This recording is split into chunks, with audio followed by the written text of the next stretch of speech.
Buenas tardes, bienvenidos a este seminario sobre coagulopatías no relacionadas con el factor 8 y factor 9.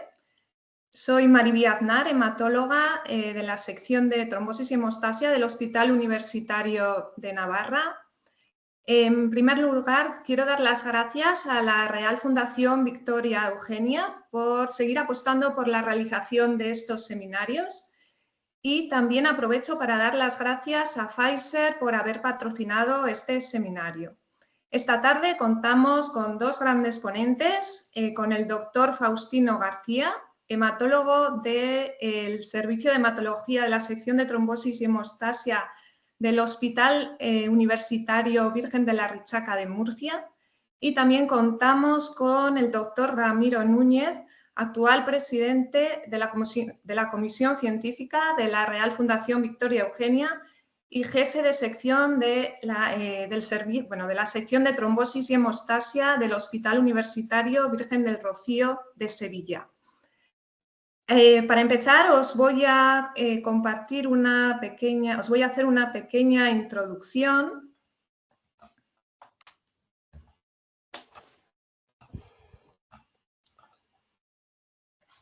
En pantalla os muestro el resultado de la última encuesta publicada por la World Federation Hemophilia, de los datos publicados en octubre del 2024. Como ya sabemos, las coagulopatías hereditarias más frecuentes son la enfermedad de von Willebrand, la hemofilia A y la hemofilia B. No pero se ve. luego... ¿Perdón? No se está compartiendo. Espera. Voy a ver.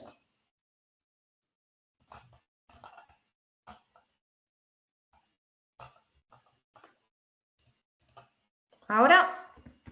No. ¿No?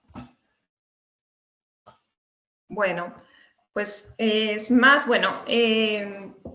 aparte de las coagulopatías hereditarias más frecuentes, que son la hemofilia, la enfermedad de von Willebrand, tenemos otras deficiencias de otros factores de la coagulación, como son el fibrinógeno, el factor 2, el factor 5, factor 7, factor 11, factor 10, factor 13, déficits combinados como el factor 5, factor 8, déficits de factores vitamina K dependientes, que se incluyen dentro del grupo de los Rare Bleeding Disorders, que también tenemos que tener en cuenta.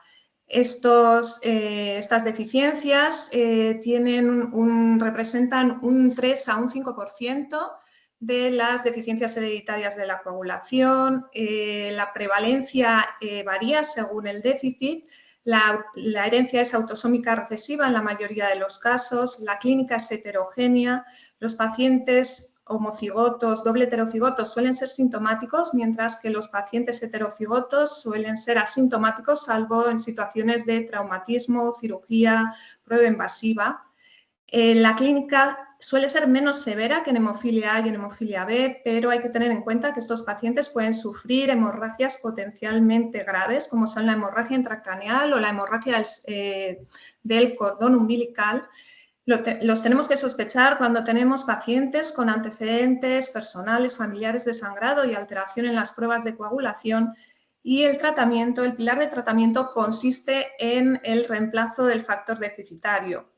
Hoy en día tenemos concentrados de fibrinógeno, factor 7, factor 11, factor 13, y cuando estos no están disponibles, en ocasiones tenemos que usar plasma fresco congelado, complejo protrombínico y en alguna ocasión transfusión de plaquetas y, por supuesto, el uso de antifibrinolíticos. Y con esta breve introducción doy paso a Faustino García, que nos va a hablar en una primera parte sobre epidemiología, diagnóstico de laboratorio molecular, y posteriormente hablará Ramiro Núñez sobre manifestaciones clínicas y tratamiento. También animaros a realizar preguntas en el chat a lo largo de las presentaciones, que las abarcaremos al final de las dos charlas. Cuando quieras, Faustino, puedes empezar. Pues muchas gracias. Voy a compartir la presentación.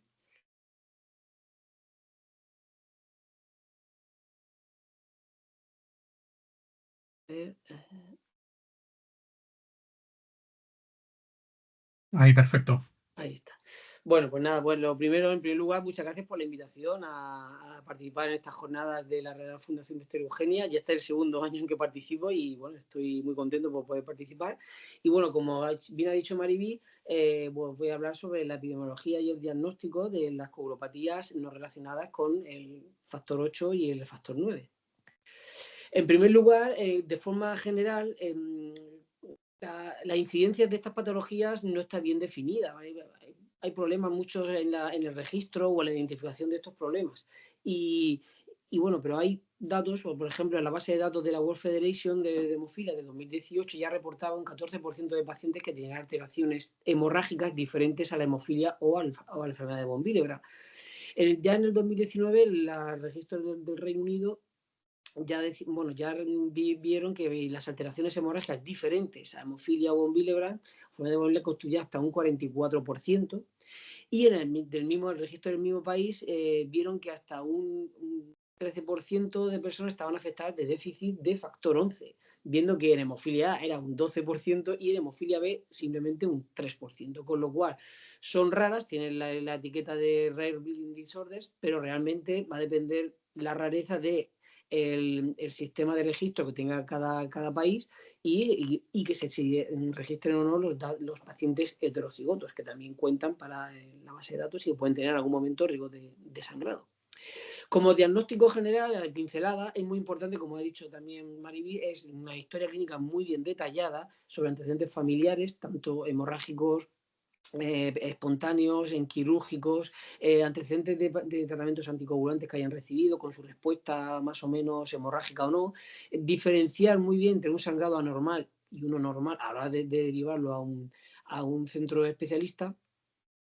Hay que definir bien ese riesgo de sangrado, que bueno, actualmente hay scores de riesgo de sangrado que intentan definirlo, como por ejemplo el Assessment Tool, el Bleeding Assessment Tool de la Asociación Europea de Hematología, en el que bueno, plantea un punto de corte en varones mayor o igual de 4 y en mujeres mayor o igual de 6. Los centros de tercer nivel con técnicas más avanzadas pueden llegar a diagnosticar hasta un 30 o un 50% de los casos con estas patologías. Ay, perdón. Esto es a modo de recordatorio, el punto más importante es donde actúan los diferentes factores de coagulación cuyo déficit puede producir la patología. Y como veis, en la fase de inicio de la coagulación, en la que es muy importante el factor tisular y el factor 7, posteriormente en ese mismo, en el inicio de la activación del factor 10 mediante también la participación del factor 5 activado, luego posteriormente en la misma prolongación o aumento de lo que es la cascada de coagulación, que ya eso ya lo mediría con la técnica del PTTA, desde la fase de contacto con la precalicreína, los crinógenos de alto peso molecular, el mismo factor 12, la activación del factor 11 y luego ya, evidentemente, la participación del factor 10, del 5, ¿no? Junto ya con la protrombina y el fibrinógeno. Y, por supuesto, en la estabilización del coágulo, donde el factor 13 activado es fundamental. A modo también de resumen, en esta tabla lo que pretendo reflejar es la incidencia global de estas patologías, lo que he registrado. Y como veis, la mayoría en la columna de la incidencia de esta patología, en el caso del fibrinógeno, pues ahí veis que es de 1 por 1.000.000 aproximadamente, la mayoría es aproximadamente 1.000.000 de personas, el protrombina 1 por 2 millones, el factor 5 1 por 1.000.000, el factor 7, perdón, 1 por cada 500.000 personas. Factor 10, 1 de cada 1.000.000, factor 11, por ejemplo, también 1 cada por 1.000.000. Hay otros que son desconocidos, como el factor 12, o precalicreína o el quinógenos de alto peso molecular, los que no se puede tener ninguna referencia. Y el factor 13, que está en torno de 1 por cada 2 millones de personas. La mayoría son recesivos de herencia y bueno, el tipo de clínica de sangrado, pues hay es variado. Hay algunos que son graves, como puede llegar a ser graves, como el caso del déficit de fibrinógeno o de la protrombina, o del mismo factor 10, o en el caso del factor 13, mientras que pueden ser moderados a severos en el caso del factor 5 o del factor 7. El factor 11 normalmente son asintomáticos o moderados, Y bueno, y la importante que tanto el factor 12 como en los factores de fase de contacto, como el quininógeno y las proteínas de alto peso molecular, normalmente son también asintomáticos. Van a producir un reflejo en las pruebas de coagulación, elevación de los tiempos de coagulación. Así veis los factores de la vía final de la coagulación, tanto fibrinógeno como protrombina, elevan tanto PT como PTTA. El factor 5 también elevarán ambos. El factor 7 característicamente eleva solamente el tiempo de protrombina. El factor 10 con fase común en los dos, aunque puede estar normales. El factor 11 elevará solamente el PTTA. El factor 12 solamente el TTPA, al igual que la precalcitonin o los quininógenos de alto peso molecular. Y de forma característica, el déficit de factor 13 no va a producir alteración en los tiempos de coagulación. En cuanto a la clasificación, como veis, los característicos clasificarlos en graves, moderados o leves. Los graves suelen ser, en caso de fibrinógeno, protrombina o el factor 5 es indetectable, siendo moderado en el caso del fibrinógeno de un 0,1 a 1 miligramo por decilitro, deficiencia de protrombina menos del 10%, de deficiencia del factor 5 menos de un 10% también. Y en el caso de leves, que sea fibrinógeno mayor de 1 gramo, protrombina mayor de 10%, factor 5 mayor de 10%. En el caso del factor 7, pues entre menos de un 10% suele ser severo, grave, del 10 al 20% moderado y más del 20% es leve. El factor 10 también, menos de un 10% se considera como grave, entre 10 y 40 moderado y más del 40% como leve. El caso del factor 13, grave es no detectable, menos de o igual del 30% moderado y más de un 30 o igual del 30% es leve. Los déficits combinados, en el caso de vitamina K dependiente no está definido el nivel, y en los casos de factor 5 y factor 8 suele ser ahí entre menos del 20% grave y 20-40% los moderados. Como veis, la correlación clínica hemorrágica con el nivel de factor en algunos es muy fuerte, como el caso del fibrinógeno en protrombina y de factor 11 y 13, de factor 10 y 13, y débil como ocurre con el factor 5 y el factor 7, siendo muy, muy débil en el caso del factor 11. Y en el caso de casos combinados, pues es débil también la correlación. Esto es un ejemplo simplemente con los datos que disponemos a nivel mundial de la incidencia de estas patologías, y como veis en la barra azul, en la gráfica, son los datos de la World Federation, y la barra púrpura los de los internacional de coagulopatías raras. Como veis, los más frecuentes son tanto el déficit de factor 7 como el de factor 11. Y aquí pongo al lado una serie de páginas web donde se pueden registrar los casos que se detecten de estas patologías. Esto no lo voy a explicar porque es bastante complicado, pero simplemente para que veáis que en algunos casos los trastornos hemorrágicos de causa no conocida o por coagulopatías raras puede llegar a ser bastante complicado, que hacer bastantes diagnósticos diferenciales y utilizar a veces pruebas diagnósticas complicadas. Simplemente, para que luego en el resumen o en casa tranquilamente, como esto se graba, se puede repasar tranquilamente. Vamos a empezar con la deficiencia hereditaria del fibrinógeno. Vamos con la hipofibrinogénemia. A saber que el fibrinógeno se sintetiza en el hígado. Está presente también los gránulos alfa plaquetarios, y son 2 trímeros con alfa-alfa, beta-beta y gamma, y 2 de gamma. Está codificado por los genes FGA, FGB y FGG. Los niveles normales son de 1,5 a 4 gramos por litro. Y los tipos que tenemos la fibrinogenemia, en el caso estamos hablando de déficit cuantitativo, y afibrinogenemia, que tiene menos de 0,1 gramo por litro, suelen ser mutaciones homocigotas o doble heterocigotas. La hipofibrinogenemia, que es un déficit parcial y que suelen ser mutaciones heterocigotas. Aproximadamente en esta patología se han encontrado hasta unas 200 mutaciones que afectan a los 3 genes. Suelen ser deleciones, defremsis y mutaciones puntuales. El más afectado es el FGA-A, y la mayoría son las mutaciones misenses, son las más prevalentes tanto en el FGB como en el gamma, y puede producir una interferencia en la secreción por afectación del dominio B del fibrinógeno. En el caso de la afibrinogenemia, se produce una falta de secreción por una falta de síntesis de la cadena o por defectos en los mecanismos de secreción. Entonces, no obstante, hay algunas mutaciones que van a producir una acumulación de la cadena gamma patógena en el retículo endoplasmático. Esto va a producir una acumulación de disfunción hepática que puede dar lugar a cirrosis. Lo digo porque en algunos casos puede llegar a presentarse casos de este tipo, como anécdota. En cuanto al diagnóstico de las alteraciones cuantitativas, pues va a producir, como he dicho anteriormente, un alargamiento del TP y del TTPA. En el caso de la fibrinogenemia, los tiempos pueden ser normales por una relativa baja sensibilidad a los niveles bajos de fibrinógeno, con lo cual en unos tiempos normales tampoco puedes descartar un déficit leve de fibrinógeno. El método de von Claus es que se usa para la cuantificación del fibrinógeno en plasma, es más fiable, y la confirmación de la fibrinogenemia pues será por la demostración del fibrinógeno por técnicas inmunoreactivas.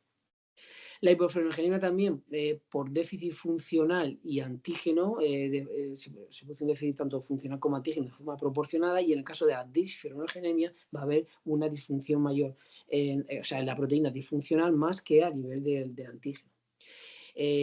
Aunque son pruebas que ya no se utilizan, el tiempo de hemorragia puede estar alterado, y así como a la agregación plaquetaria. Sin embargo, en el screen de agregación, como es el PFA 100, puede estar normal, porque en esta técnica no depende del fibrinógeno y sí del factor von Willebrand para que se produzca la reacción.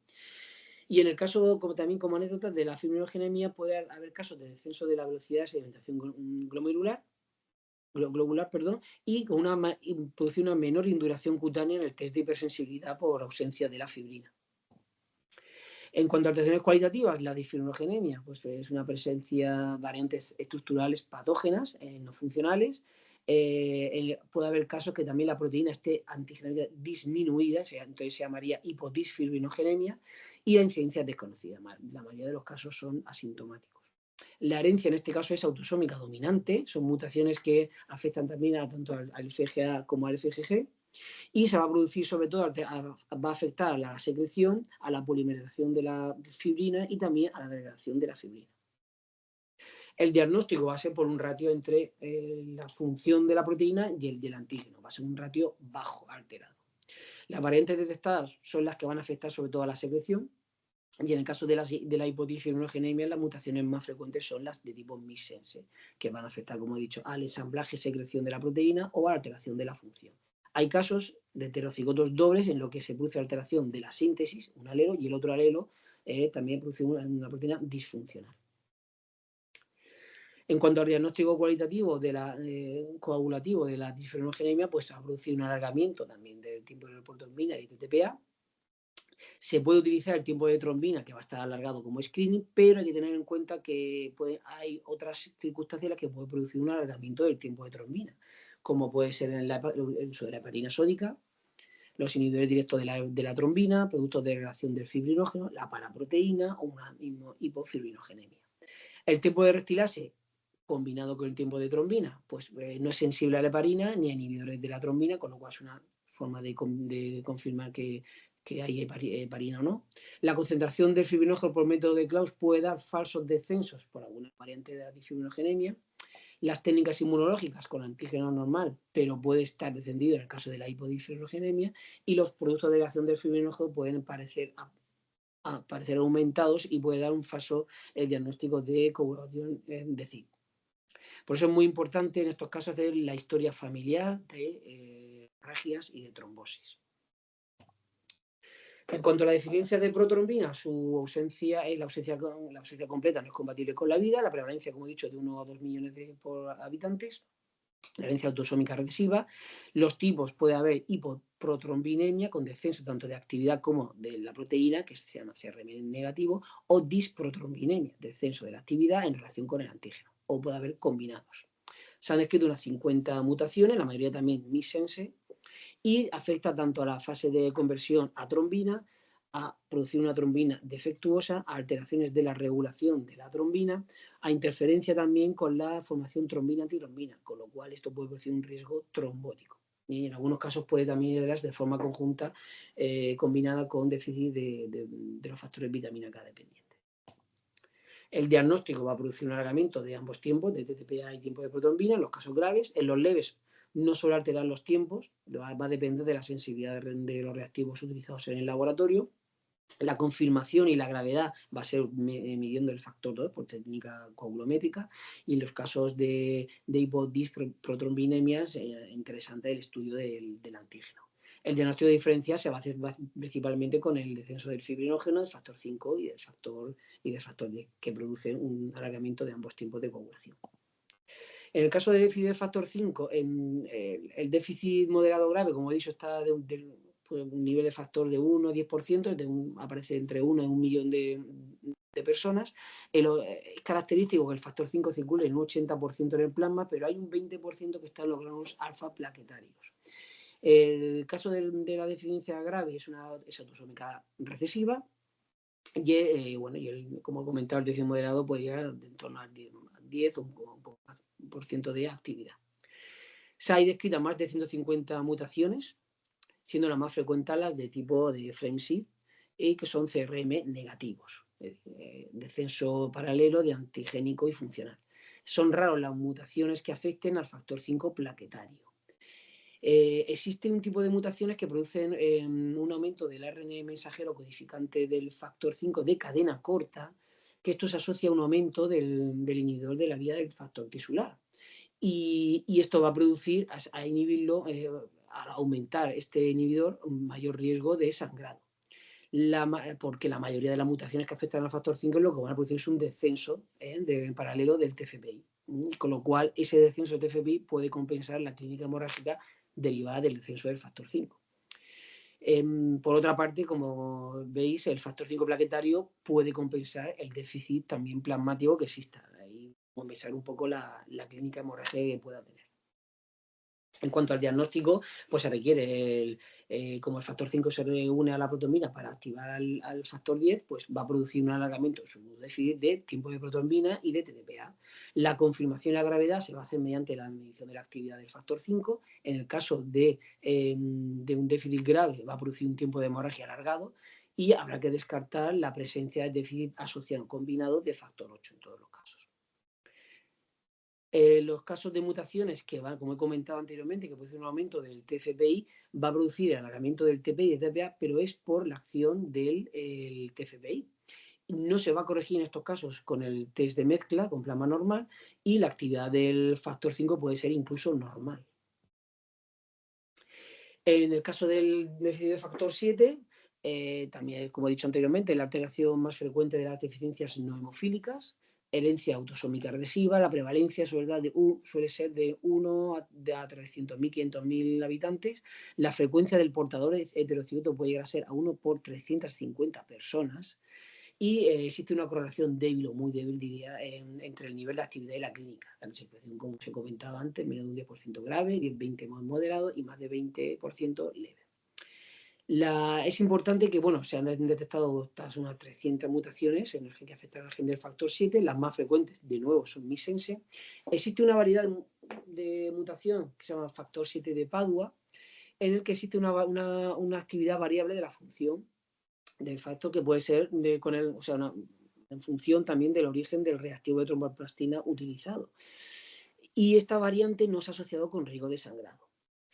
Por otra parte, los déficits del factor 7 pueden ser también combinados y tenerlo presente con otras vitaminas K dependientes o con incluso el factor 10, con el síndrome de dirección 13q34. Puede asociarse también en casos de trisomía 8 con otras alteraciones sindrómicas de malformaciones musculoesqueléticas, y también se ha visto resistencia del ducto arterioso en casos de deleción del 13q.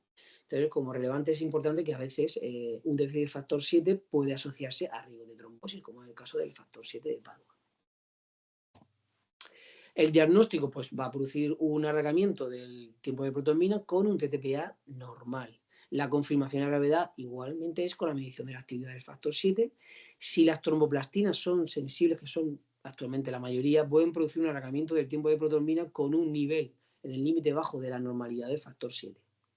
Y como el factor 7A de Padua interactúa con las tromboplastinas de conejo, lo que se recomienda es que sean los reactivos tromboplastina humana, o mejor incluso que sean de origen bovino, como son la mayoría en la actualidad.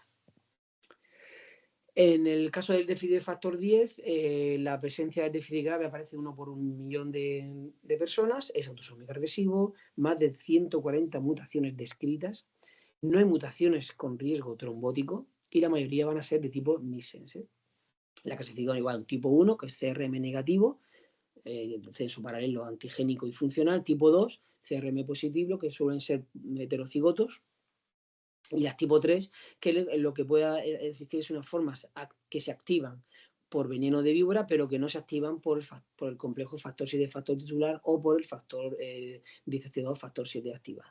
Las formas defectivas en la activación, ahí puede haber formas defectivas de la activación factor 7 activado, factor tisular, y luego puede haber formas en las que hay un aumento de la actividad de test cromogénicos con respecto a los coagulativos. Aquí veis la clasificación de la gravedad y, bueno, como veis, es importante no descartar y pensar la posible asociación con otros déficits, como es el caso de vitamina K dependientes o la asociación con el factor 7 en el caso de la detección del 13q34. El diagnóstico va a haber un alargamiento del TPI y del TTPA y habrá que hacer diagnóstico diferencial con otros déficits de la vía común, fibrinógeno, factor 2 y factor 5. La confirmación y la gravedad se va a determinar mediante la determinación de los niveles de factor 10 por método coagulométrico y algunas formas van a prolongar preferentemente el tiempo de protonina o el TTPA, o sea, un tipo de variedad en la hora del diagnóstico.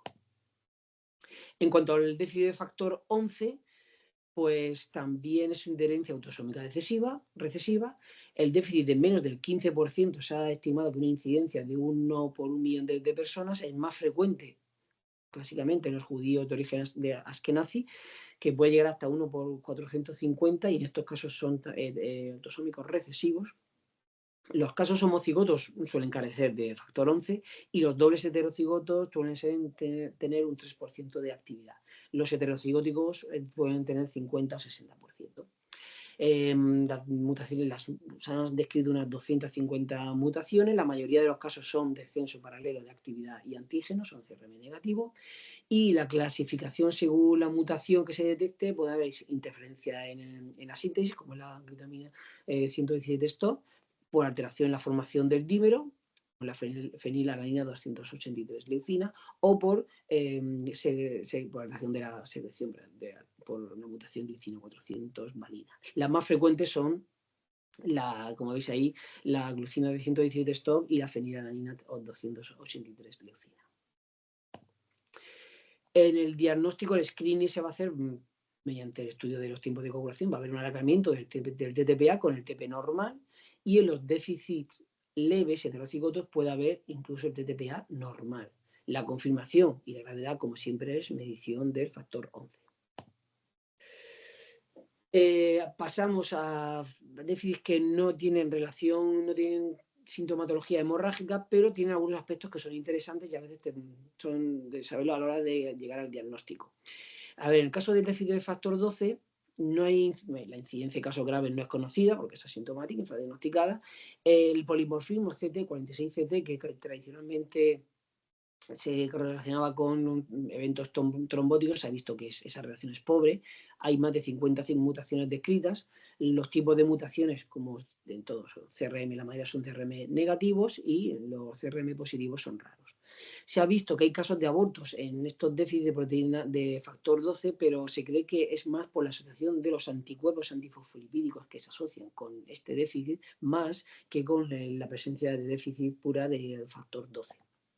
El screening va a haber un alargamiento muy importante del TTPA, la confirmación por la dosificación y es importante tener en cuenta esto, la práctica hasta en un 50% de casos leves se asocian con presencia de anticuerpos antifosfolipídicos que pueden interferir en la prueba y dar un falso negativo, es decir, que es un déficit de factor 12 cuando realmente es un anticoagulante lúpico. El déficit de la precalicreína es otra proteína de la fase de contacto. Los déficits graves son autosómicos recesivos, la mayoría son de tipo CRM negativo, suelen ser infradiagnosticados. Los defectos leves son suficientes para conseguir que un TTPA normal, con lo cual se diagnostican los casos leves los casos graves son los que se diagnostican. En los parciales un 10 o un 50% de actividad. En esos casos de déficit parciales muchas veces lo que hay asociado es un déficit de los quininógenos de alto peso molecular, porque son los que vehiculizan a la precalicreína. Y es más déficit de los quininógenos de alto peso molecular más que déficit de precalicreína. Y no, como he dicho anteriormente, no tienen clínica hemorrágica. El diagnóstico, pues el screening es el alargamiento del TTPA. Se puede acortar ese alargamiento mediante el aumento del tiempo de incubación, que nos puede dar una idea, y de diagnóstico diferencial con otras patologías, otros defectos que producen alargamiento del TTPA, como es el caso del déficit de factor 8, 9, 11, 12 y los quininógenos de alto peso molecular. Ese alargamiento no se va a corregir aunque aumentemos el tiempo de incubación. Y bueno, pues no se usa mucho, pero puede ser en algunos laboratorios el reactivo con ácido lágico son insensibles y pueden dar falsos negativos. La confirmación, pues en algunos laboratorios especializados, medir los niveles de precalicreína. En cuanto a los déficits de quininógenos de alto peso molecular, pues son importantes porque son requeridos para la activación del factor 11 por el factor 12 activado. La precalicreína y el factor 11 circulan unidos a los quininógenos de alto peso molecular. Su gen está en el KNG1 y la herencia autosómica recesiva. El diagnóstico va a ser un alargamiento, el screening del TTPA. En los casos graves va a haber un alargamiento muy, muy importante del TTPA y la confirmación será con la dosificación de los quininógenos. En los casos graves puede haber un déficit parcial, como he comentado anteriormente, de precalicreína por el aumento de aclaramiento al no poder unirse al quininógeno. En cuanto al déficit de factor 13, la incidencia es de 1 por 2 millones de personas, distribuido el factor 13 tanto en plasma como en plaquetas, en algunos casos minoritarios en monocitos. Es un tetrámero con 2 unidades A y 2 unidades B. Digamos que las unidades A están tanto en plasma, en plaquetas, como en monocitos y en plaquetas, y en placenta, se sintetizan en las células hematopoyéticas, mientras que la B solo circula en plasma y se sintetiza en el hígado. Como he dicho anteriormente, el factor 13 favorece el entrecruzamiento de la fibrina con la matriz extracelular y la unión de las proteínas a las proteínas del citoesqueleto, y favorece también la adherencia del coágulo a la lesión del endotelial. La herencia del déficit es de autosómica recesiva y la clasificación puede ser, si nos fijamos en si es la deficiencia de la subunidad A, que puede ser cuantitativo o cualitativo, o deficiencia de la subunidad B. Realmente, en casos de déficit de ambos, posiblemente sea secundario, sobre todo al déficit de la subunidad B, dado que es la que soporta y estabiliza la subunidad A. La mayoría de los casos van a ser mutaciones que afectan a la subunidad A, más del 95%, hay hasta más de 100 mutaciones descritas, son para que afectan a la subunidad A y unas 20 más o menos que afectan a la B. Lo que pasa es que la incidencia, como todo, puede ser mayor porque solamente se diagnostican los casos graves. En cuanto al diagnóstico, como os he comentado, el TPI y el TTPA van a ser normales. El screening se puede utilizar la solubilidad del coágulo con urea, así como la consumición de ácido monocloracético al 1%. El diagnóstico diferencial, en este caso, se haría con el déficit de alfa-1 antiplasmina, porque también produce solubilidad del coágulo con urea. Y bueno, en el caso también de esta prueba tiene baja sensibilidad y puede fallar en casos de déficits muy graves de factor 13. La confirmación con el test cromogénico de medición de cuantificación de factor 13 activado, que puede utilizarse incluso para hacer los estudios de mezcla para ver si hay cosa adquirida. Por este motivo, la ISTH recomienda iniciar el diagnóstico de sospecha del déficit de factor 13 mediante la prueba cromogénica.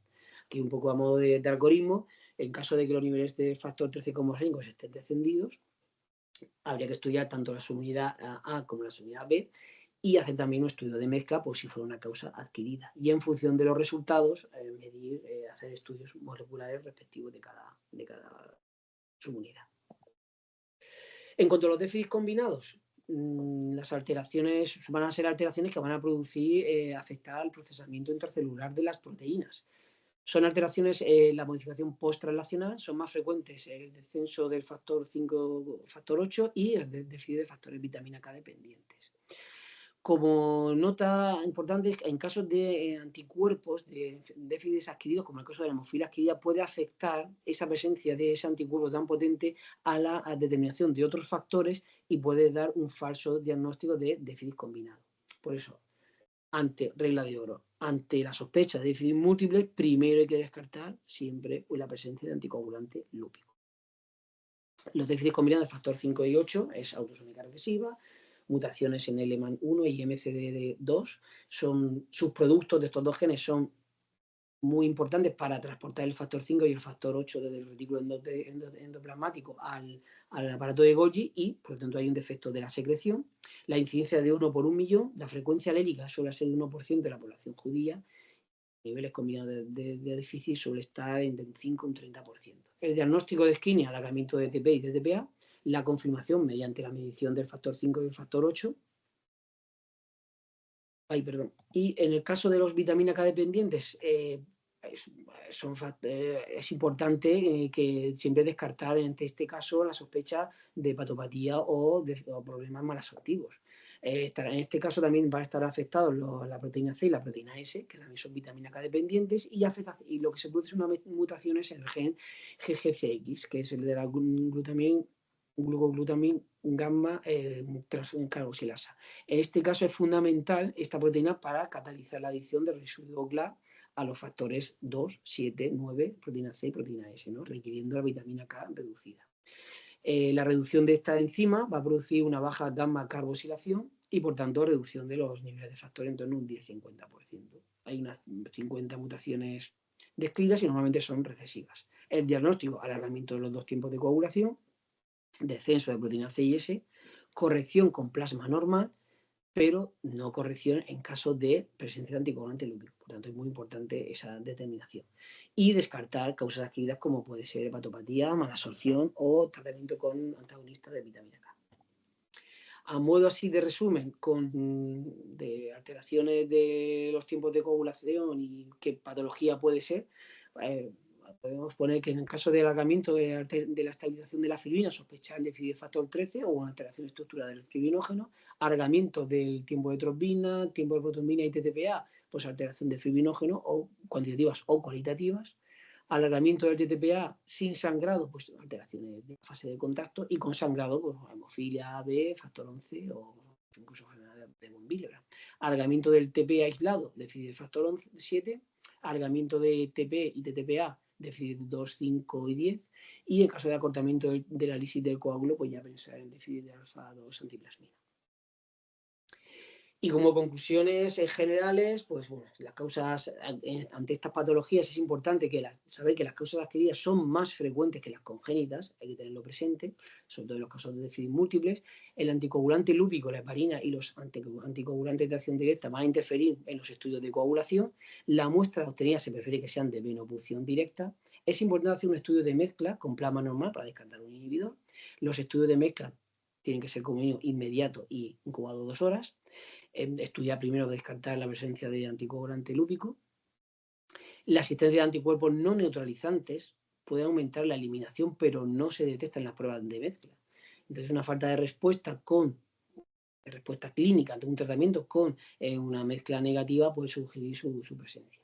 Y si un factor vitamina K dependiente está bajo, habría que estudiar el factor 5 y otro vitamina K dependiente para ver si sigue estando bajos y el factor 5 normal, sospechar déficit de vitamina K, y si el factor 5 está también bajo, sospechar, por ejemplo, una enfermedad hepática o una vía de consumo.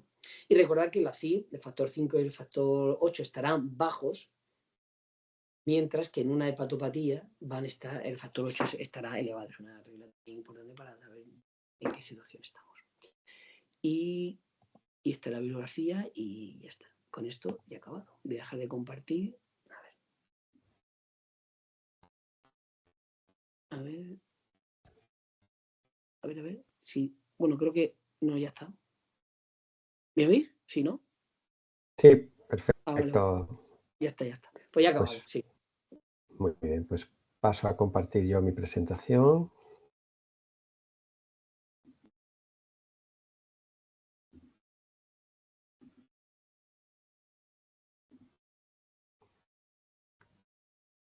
¿Me confirmas si se ve? Creo que sí. Perfectamente. Estupendo. Muy bien, pues muy buenas tardes a todos. En principio, bueno, por supuesto, quería agradecer, ¿no?, a la Real Fundación Victoria Eugenia por seguir apostando por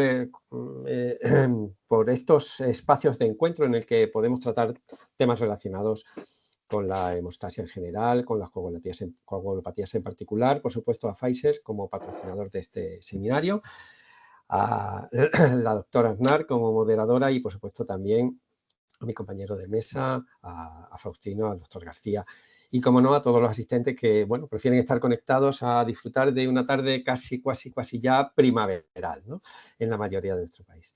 Bueno, yo me voy a centrar en las manifestaciones clínicas del tratamiento de las coagulopatías hemorrágicas infrecuentes, es decir, aquellas que no son del factor 8 y del factor 9, como ya se ha comentado. En el complejo escenario de la hemostasia participan una serie de proteínas o de serin-proteasas, lo que llamamos los factores de coagulación, que si bien es verdad que el volumen mayoritario viene representado en estas deficiencias del factor 8, el factor 9 y el factor von Willebrand, como ya se ha comentado tanto en la introducción como en la charla del doctor García de Faustino, existe un porcentaje pues relativamente pequeño, que aproximadamente se estima entre el 3 y 5% de otras deficiencias que vienen representadas distribuidas, como ya se han comentado anteriormente, sobre todo con la deficiencia factor 7 y factor 11 y en menor medida de las otras deficiencias factoriales, y que conocemos como coagulopatías hemorrágicas infrecuentes o, en la terminología anglosajona, los rare bleeding disorders. ¿No? Bueno, entrando ya directamente en las manifestaciones clínicas, como también se ha comentado, la característica común a todas estas deficiencias factoriales infrecuentes es precisamente que la clínica es muy heterogénea. Aunque si bien es verdad que puede haber hemorragias tanto espontáneas como traumáticas y, como digo, muy variables. Frente a la hemofilia, donde principalmente predominan, como todos ustedes saben, las manifestaciones clínicas en relación con el aparato musculoesquelético en forma de martros, de sangrados intraarticulares o de hematomas musculares, fundamentalmente, como bien saben, cualquier órgano de la columna se puede haber afectado. En las coagulopatías infrecuentes predominan las hemorragias en el ámbito mucoso y sobre todo también aquellas en relación con procedimientos invasivos, siendo muy características la hemorragia posparto o la circuncisión en determinados grupos poblacionales. Y aunque decimos que son muy heterogéneas las manifestaciones clínicas, es cierto que existe, bueno, algunas manifestaciones concretas que son más predominantes en alguna de estas deficiencias. Así, de forma muy general, por supuesto, el sangrado del cordón umbilical es muy característico de la deficiencia de fibrinógeno, la deficiencia de protrombina o la deficiencia de factor 13. La hemorragia del sistema nervioso central, con bueno, pues, efectos muy deleterios, como pueden imaginar, es muy característica también de la deficiencia del factor 7 o del factor 13. Cualquiera de estas deficiencias puede ser subsidiaria de una hemorragia del sistema nervioso central, por supuesto. Existe también manifestaciones un poco particulares como, bueno, pues aquellas que simulan o se parecen a las de la hemofilia, con los sangrados articulares, que no son infrecuentes en la deficiencia del factor 2 o del factor 10, por ejemplo, incluso el factor 7. Luego hay algunas, bueno, características muy particulares como, bueno, el riesgo trombótico de forma paradójica que se da en pacientes con ciertas disfibrogenias fundamentalmente o con aquellas deficiencias de factor 7 o factor 11 que reciben normalmente asociadas a estos eventos, este riesgo trombótico y el desarrollo de eventos tromboembólicos en relación con la administración de tratamiento sustitutivo en estas deficiencias, tanto de factor 7 como de factor 11, es algo que está descrito en la literatura. Pero, como digo, sobre todo y de manera transversal, destaca los sangrados mucosos y fundamentalmente pues, epistasis, equimosis y el síndrome menstrual abundante, que es prácticamente una constante en la mayoría de estas deficiencias infrecuentes de la coagulación. Como ya se ha comentado, ha habido varios intentos o interés en hacer una clasificación de cuál sería, digamos, una clasificación en cuanto a la gravedad o la severidad de estas deficiencias. En homología, lo que sucede con la hemofilia A y la hemofilia B. en leve, moderada y grave. Y como ven ahí en esta tabla, pues es muy variable en función del tipo de deficiencia factorial que estemos tratando. Así, en la deficiencia de factor 7 o factor 10, por debajo del 10% se considerarían deficiencias graves, mientras que prácticamente niveles por debajo del 1% o indetectables deberían son los que se tienen en cuenta para considerar una deficiencia de este tipo grave o severa en el caso del fibrinógeno, el factor 2, el factor 5 o el factor 13.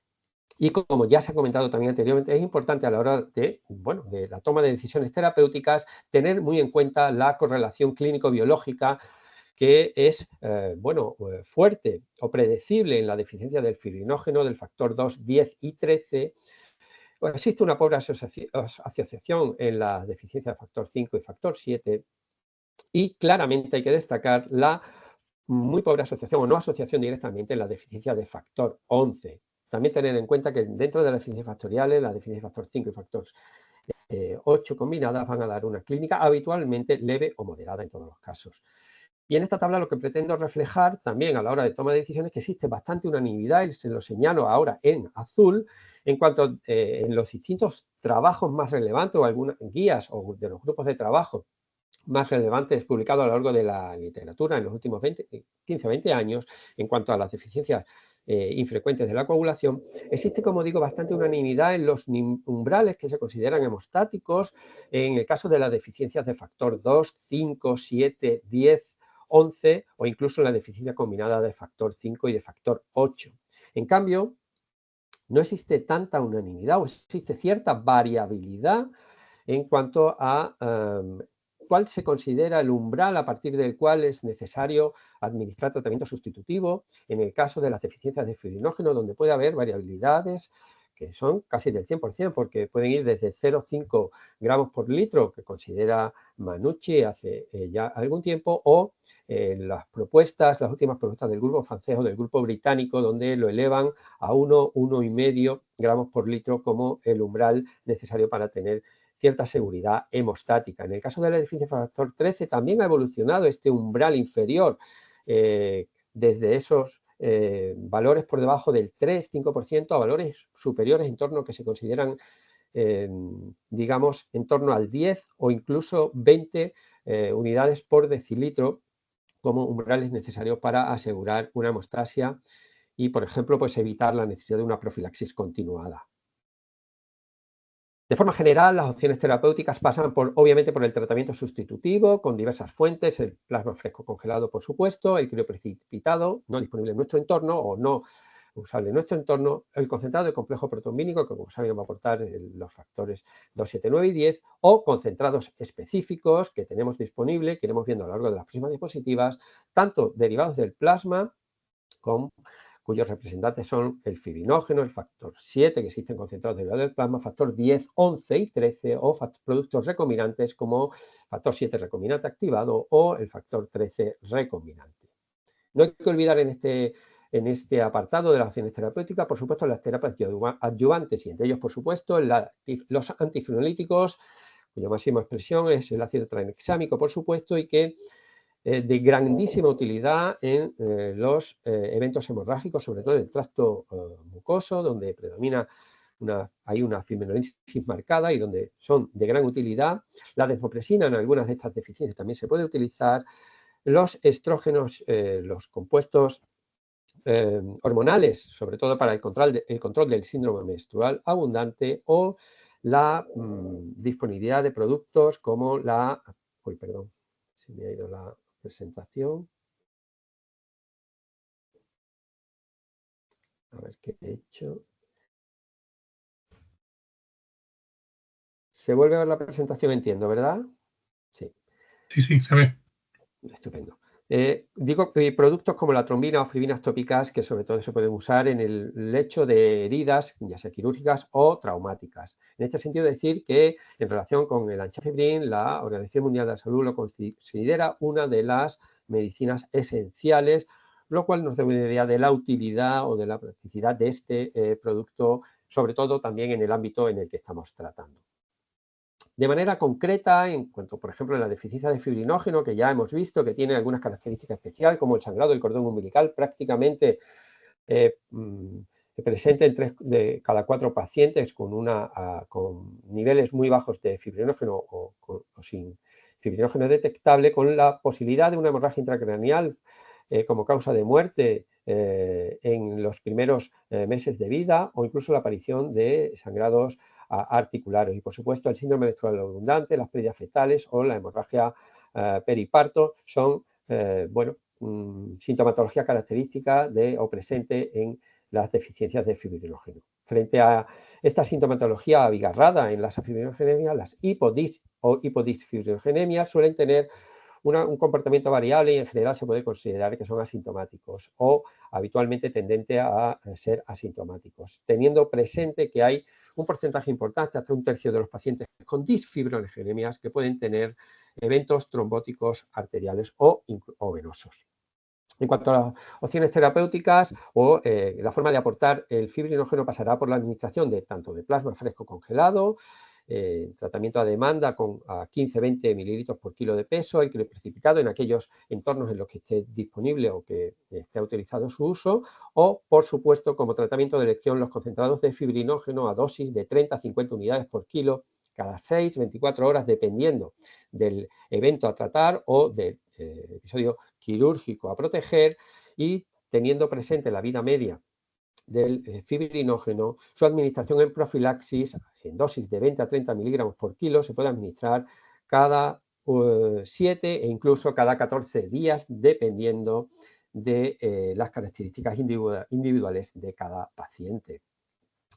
En cuanto a la deficiencia de factor 2, la forma de aportarlo será a través del plasma fresco congelado, en torno a 15-25 mililitros por kilo cada 24-48 horas en función de la vida media, o mediante y principalmente a través de los concentrados del complejo proteomínico, que aunque aportan otro tipo de factores, aportan factor 2 cuando se administra en torno a 30 unidades por kilo y con un intervalo de cada 48 horas suele ser suficiente para controlar eventos hemorrágicos o realizar prevención de eventos. También se puede administrar en las deficiencias graves de factor 2 en torno a 15-25 unidades por kilo, habitualmente cada 4-7 días aproximadamente. Decir que la deficiencia completa de factor 2 es incompatible o se ha demostrado incompatible con la vida, y que solo los pacientes homocigotos con niveles de factor 2 por debajo del 10% van a tener una clínica relevante, y que los pacientes heterocigotos normalmente se mostrarán con sintomatología leve o incluso asintomáticos. La deficiencia de factor 5, que como curiosidad fue descubierta por Paul Orgren en el año 1947, dedujo que existía un quinto componente necesario para la formación de fibrina, y por eso obviamente lo llamó el factor 5.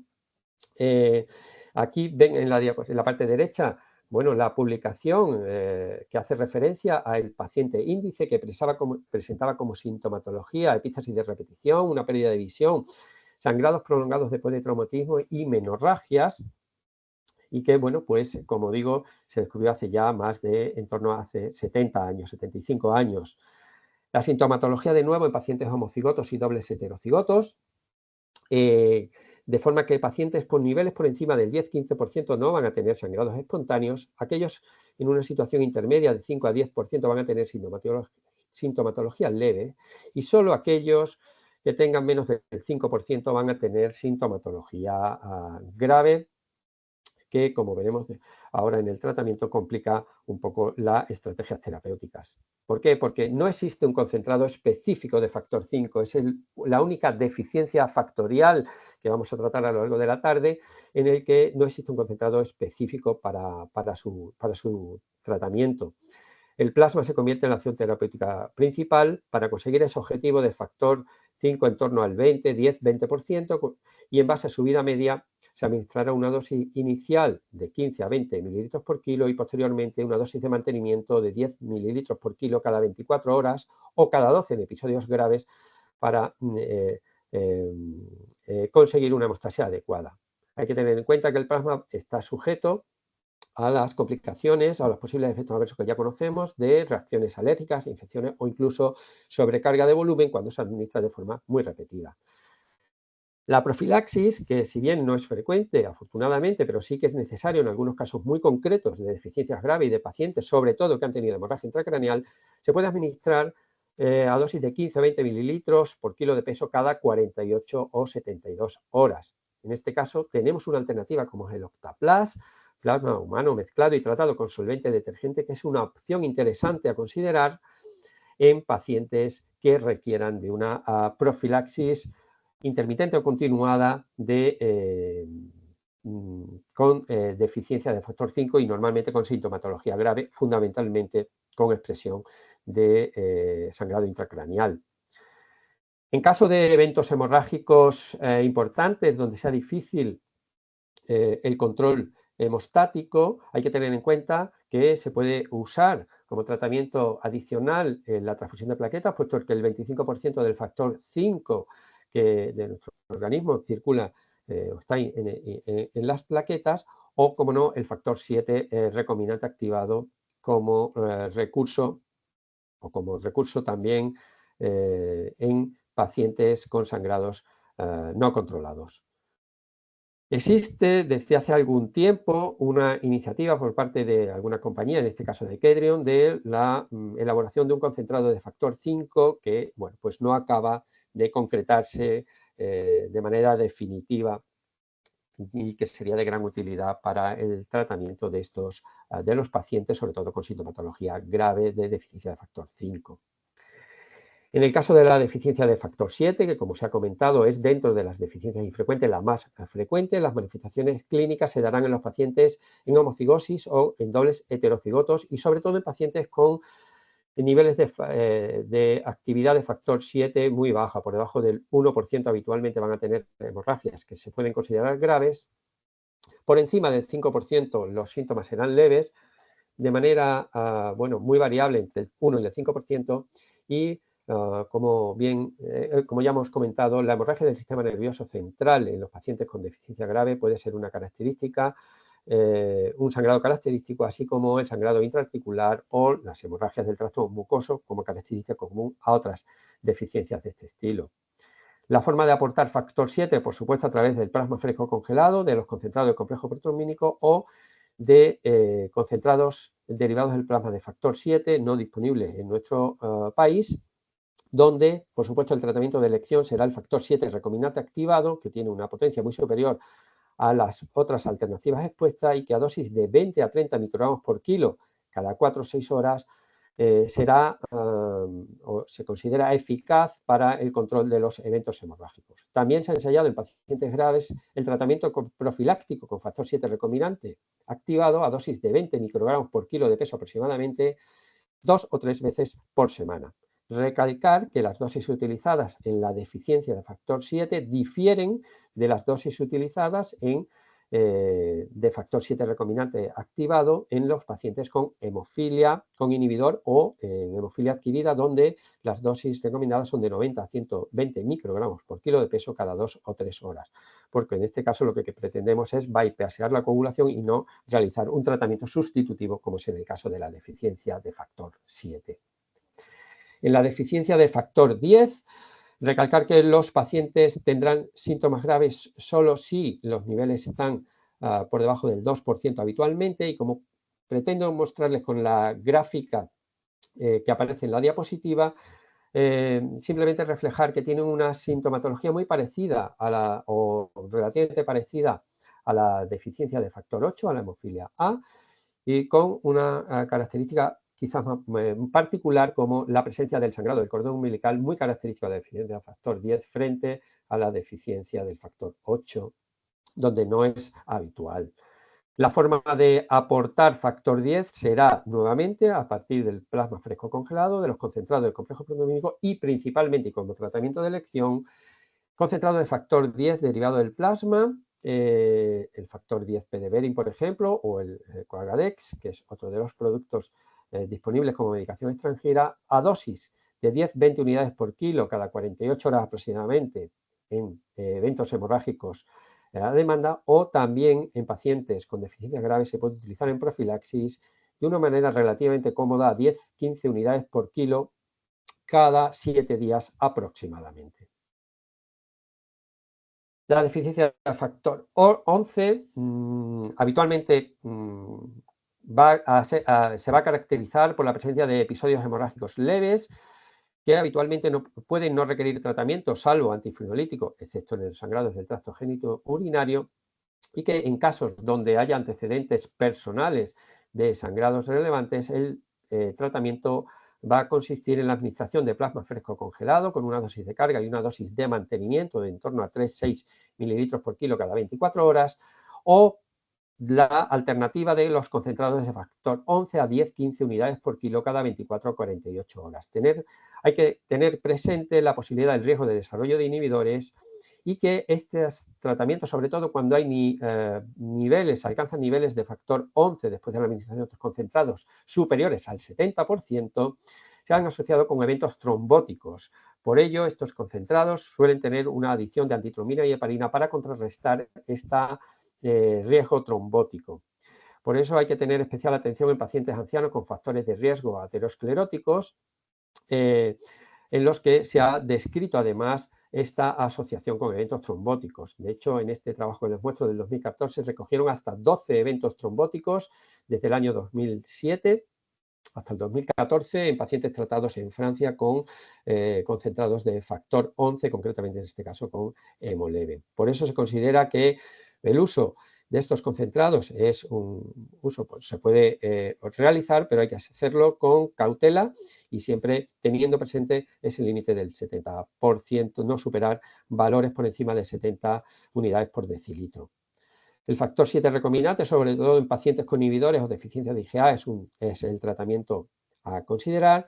Con dosis bajas deberían ser suficientes para corregir el defecto hemostático con un riesgo trombótico mínimo en casos de cirugía mayor. La clínica, como he dicho, es muy heterogénea, con un fenotipo muy variable. En la gráfica de la derecha se muestra esta pobre correlación, sobre todo en pacientes por encima del 20%, por debajo del 20%. Como ven, los pacientes se agrupan en el grupo de pacientes que van a sangrar, pero entre el 20 y el 50-60%, como ven, pueden estar tanto en pacientes que presenten clínica hemorrágica como en pacientes que no presentan clínica hemorrágica. De ahí el interés o la especial atención que hay que poner a los antecedentes personales, fundamentalmente quirúrgicos, para decidir, para la toma de decisiones en cuanto a la planificación de futuras o de posibles de tratamiento en caso de cirugías. Como digo, las decisiones deben individualizarse en base a este fenotipo hemorrágico del paciente.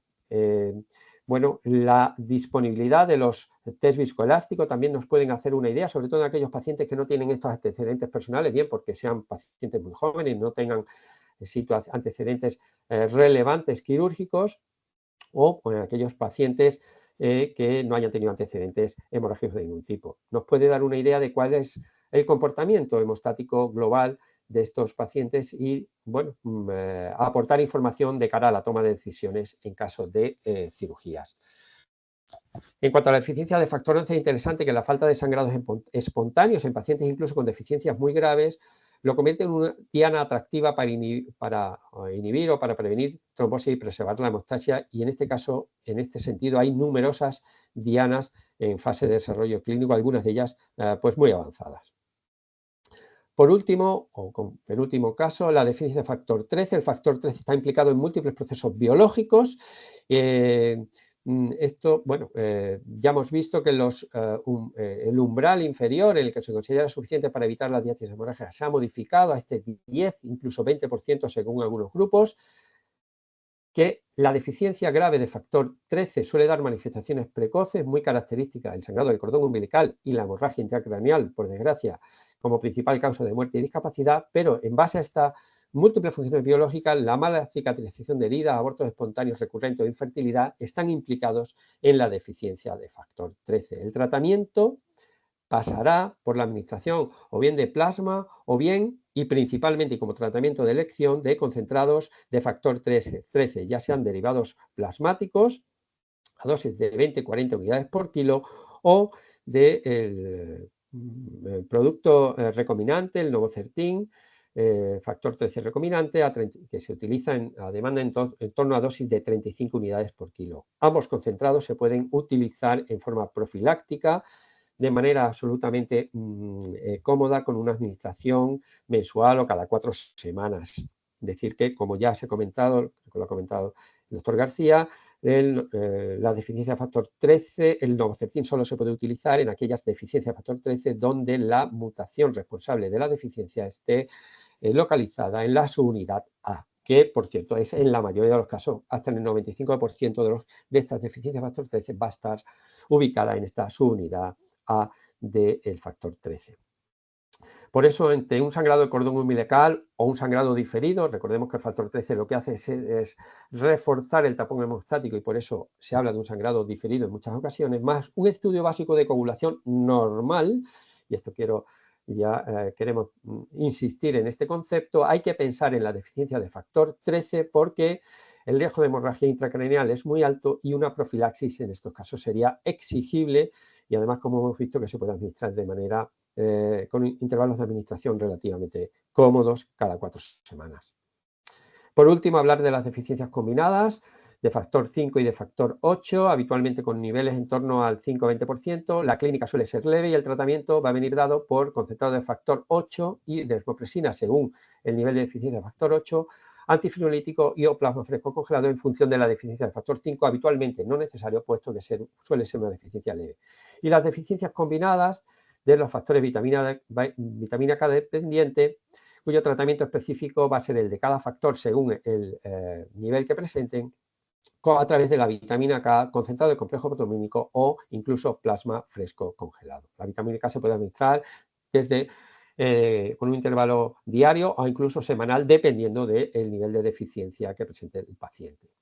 Y por último, me gustaría reseñar simplemente que en los últimos años se aprecia un cambio en el tratamiento, o por lo menos una tendencia, o se atisba un cambio en la tendencia del tratamiento de estas coagulopatías infrecuentes. Es este artículo firmado entre otros, por Manucci o Flora Peibandi, como ven en la diapositiva, pues tiene un título muy sugerente sobre que debemos terminar con esta digamos, abandono o posible abandono, como queráis llamarlo, de las deficiencias infrecuentes de la coagulación. ¿Y por qué? Pues porque existen nuevas dianas terapéuticas que intentan rebalancear la hemostasia, no aportando factores prohemostáticos, como hemos visto hasta ahora, sino eliminando factores, eliminando anticoagulantes que equilibren la balanza hemostática de otra manera. Así, dianas terapéuticas como el inhibidor de la vía del factor tisular o la antitrombina o incluso la proteína S son dianas que se están ensayando, sobre todo en el ámbito de la hemofilia A y hemofilia B, con propuestas, con ensayos clínicos ya en fases muy avanzadas, incluso algunos ya próximos a la comercialización, y que, pues van a suponer seguramente un avance en el ámbito también secundariamente de las deficiencias infrecuentes. Aquí les traigo también, por ejemplo, una de las comunicaciones presentadas en el último Congreso Internacional de Trombosis y Hemostasia de uno de estos productos en desarrollo clínico, el Fitusiran, donde, pues en un modelo de ratón deficiente de factor 10, pues se preguntaban si podría ser una opción terapéutica y, llegaron a la conclusión de que, y como ven en la parte de la derecha, en las gráficas de generación de trombina, se normalizaba esta generación de trombina con la adición de Fitusiran en ratones deficientes de factor 10, por lo que, pues animaban a explorar el uso potencial de Fitusiran en pacientes deficitarios de factor 10, por ejemplo. O también, el trabajo ímprobo de algunos grupos, como el de, el doctor Liras, con numerosas publicaciones, entre ellos este último trabajo de la deficiencia de factor 5 de la coagulación, desde la mutación a la cura a través de las terapias avanzadas, que ha sido premio de la Real Academia de Farmacia, premio del año 2024 de la Real Academia de Farmacia, y que, como digo, está desarrollando una labor muy importante, en darle visibilidad y, sobre todo, intentando aportar soluciones a estas deficiencias frecuentes y concretamente a la deficiencia de factor 5, que, como vimos anteriormente, es la única de estas deficiencias que no dispone de un concentrado específico de factor. Por lo tanto, quería reflejar un poco el trabajo de este grupo en este sentido de aportar soluciones o intentar aportar soluciones a las deficiencias factoriales. Como comentarios finales, decir que se trata de un conjunto de trastornos hemorrágicos con una clínica muy heterogénea. Existe una asociación variable entre el fenotipo hemorrágico y la actividad de cada factor que debe influir en la toma de decisiones terapéuticas. Existen concentrados disponibles de concentrados específicos en la mayoría de estas coagulopatías infrecuentes, excepto la deficiencia de factor 5 o incluso la deficiencia de otros factores como el 2, donde se aportan otros factores, pero bueno, que en realidad tienen los concentrados de complejo protomínico que aportan al menos el suficiente factor 2 para corregir la deficiencia. No olvidar los tratamientos coadyuvantes, sobre todo el tratamiento antifenolítico como herramienta eficaz y segura, especialmente en el síndrome menstrual abundante y a nivel de cualquier sangrado mucoso. La baja prevalencia que hace recomendable y necesario la participación en registros multicéntricos, como nos ha presentado Faustino en una de sus últimas diapositivas, y que la presencia de nuevas dianas terapéuticas abre opciones de futuro muy interesantes para estas coagulopatías infrecuentes. Y simplemente agradecerles su atención. Muchas gracias.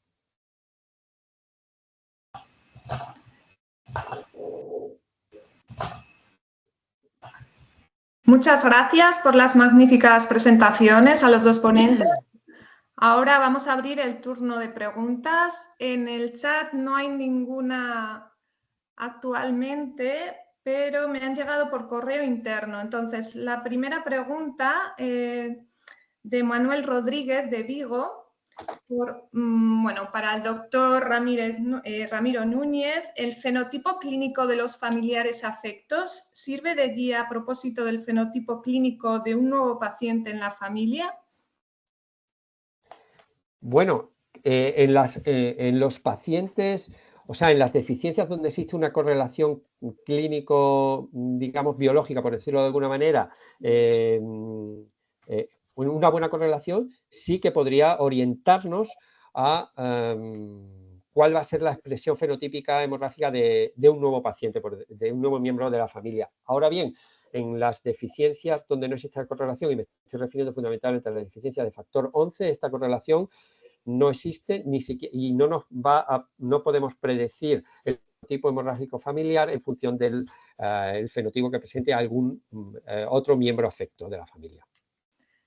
Vale, en relación al déficit de factor 11 hay otra pregunta al respecto que comenta, ante un paciente con un nivel de factor 11 menor del 1%, con fenotipo hemorrágico nulo, que incluso en extracciones dentarias no ha sangrado sin tratamiento profiláctico, ante una cirugía mayor, ¿qué os plantearíais? ¿Tratamiento de reposición, profilaxis antitrombótica o ambos?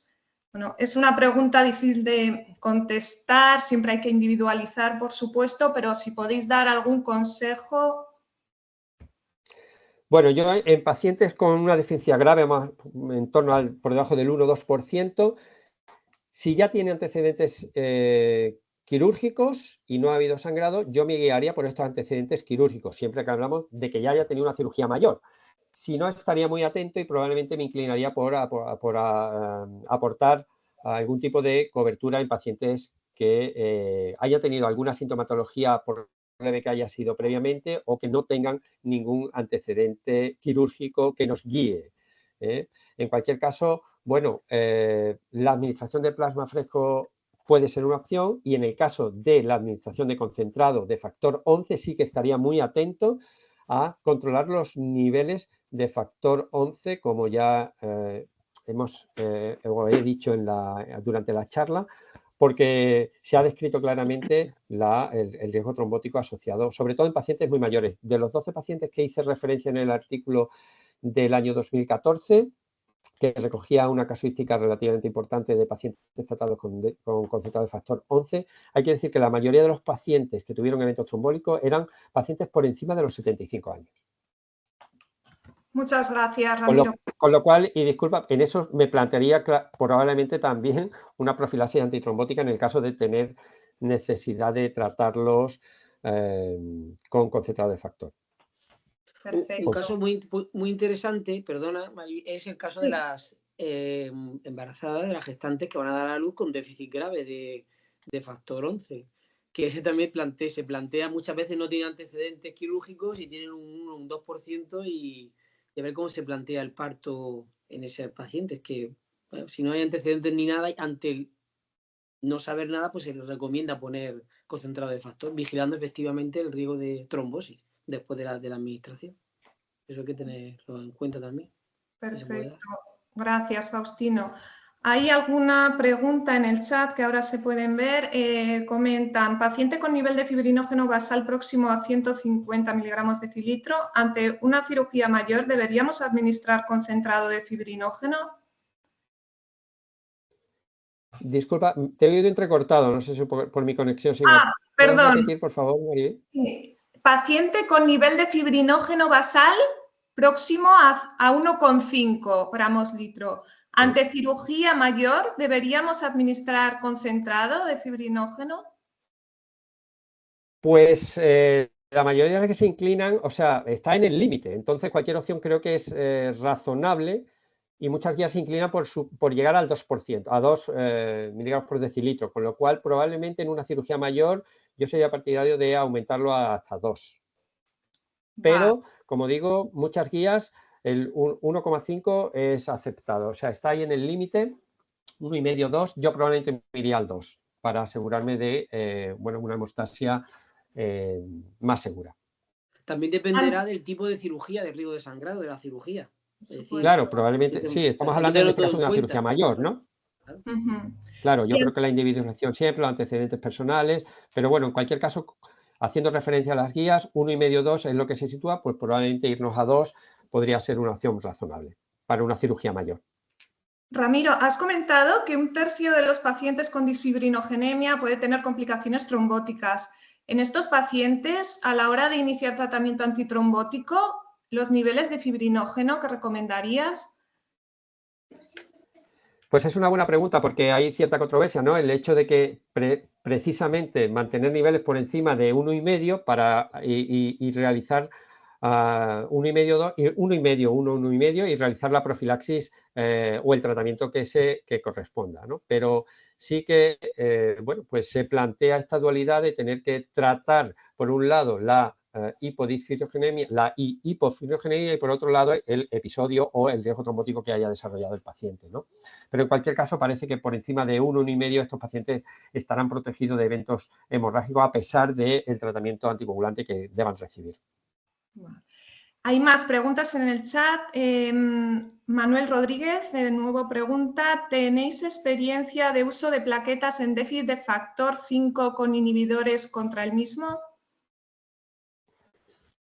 Yo no tengo experiencia, pero sí sé que, bueno, está descrito en la literatura como una opción, digamos, de un recurso adicional o final, y sí que está descrito, bueno, cierta eficacia en este sentido. Bueno, hay que decir que la deficiencia de factor 5, afortunadamente, tiene que tener niveles, son casos, digamos, pocos los casos que presentan una sintomatología hemorrágica abigarrada, pero que realmente es verdad que en algunos casos hay que tener presente o por lo menos tener en mente que las plaquetas pueden aportar, digamos, una herramienta de utilidad para el control de estos eventos graves. De acuerdo. Respecto al déficit de factor 13, ¿portadores heterocigotos pueden tener mayor riesgo de sangrado postquirúrgico? ¿Os planteáis administrar factor 13 en estos casos, en cirugía mayor? A ver, Faustino, ¿qué opinas? Yo creo que, a ver, si tienen más de un 30%, que se ha visto que es hemostático, como todo dependerá del grado de riesgo de sangrado de la cirugía. A lo mejor una cirugía del sistema nervioso central, pues a lo mejor me lo planteo, pero si fuera de eso, posiblemente no. Yo creo que no. Sí, yo estoy de acuerdo, ¿eh? O sea, yo creo que por encima de esos valores, yo creo que habitualmente estos pacientes están es que no sangran, aparte que no. De acuerdo. Es frecuente encontrarnos después de posoperatorio, politraumas, la coagulopatía, bueno, que vemos en estos pacientes, ¿no? Y vemos un déficit de factor 13 de forma adquirida. ¿qué niveles creéis óptimos que hay que mantener en estos pacientes? Claro, es que hay que diferenciar claramente la deficiencia de factor 13 adquirida en pacientes politrauma, grandes quemados, de la deficiencia congénita de factor 13. En este sentido, bueno, hay un trabajo muy interesante, hay trabajos ya interesantes donde marcan ese cutoff. De hecho, bueno, un trabajo del Gregorio Marañón que presentaron hace creo que 2 congresos americanos, donde establecían que ese punto de corte estaba en torno al 36% de factor 13. Nosotros, por ejemplo, en nuestra práctica diaria lo situamos en un 40% también, en torno al 35-40%. En pacientes, por ejemplo, grandes quemados que van a esterectomías, si tienen por debajo de este dintel, solemos administrar factor 13 porque hemos visto que si no tienen complicaciones o tienen una tendencia a sangrar durante los eventos quirúrgicos o fundamentalmente en este caso escarectomía en pacientes grandes quemados, que es donde tenemos cierta experiencia. Entonces yo diferenciaría claramente la deficiencia adquirida en pacientes politrauma, en pacientes grandes quemados, pacientes de cirugías cardiovasculares complicadas, de las deficiencias congénitas, que pues, obviamente es la que hemos intentado abordar hoy, ¿no? Vale, muchas gracias por la aclaración, Ramiro. Ahora pide la palabra Manuel Rodríguez, que tiene alguna... Sí, tengo la suerte de tener micrófono. En primer lugar, felicidades, Mariví, por tu cumpleaños. Quería hacer una pregunta a propósito de los raros desórdenes de la coagulación.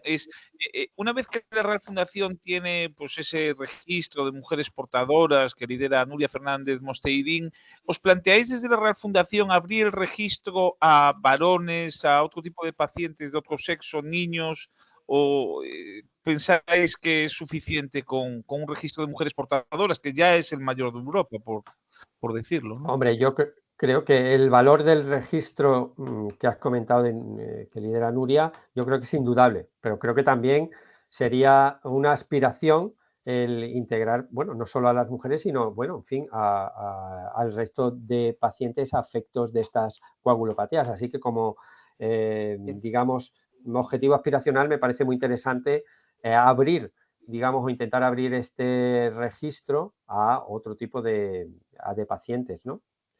Cierto, sí, sí. Yo animo a que lo hagan, que lo sigan haciendo. Perfecto. Sí, sí. Bueno, yo creo que como vamos llegando a la hora, podemos ir concluyendo. Bueno, daros las gracias otra vez por las fantásticas presentaciones. Yo creo que hemos cumplido con las expectativas. Y bueno, pues nos vemos pronto, ¿vale? Muchas gracias a todos y a la Real Fundación Victoria Eugenia por haber organizado este seminario. Hasta pronto. Muy Adiós. bien. Muchas gracias.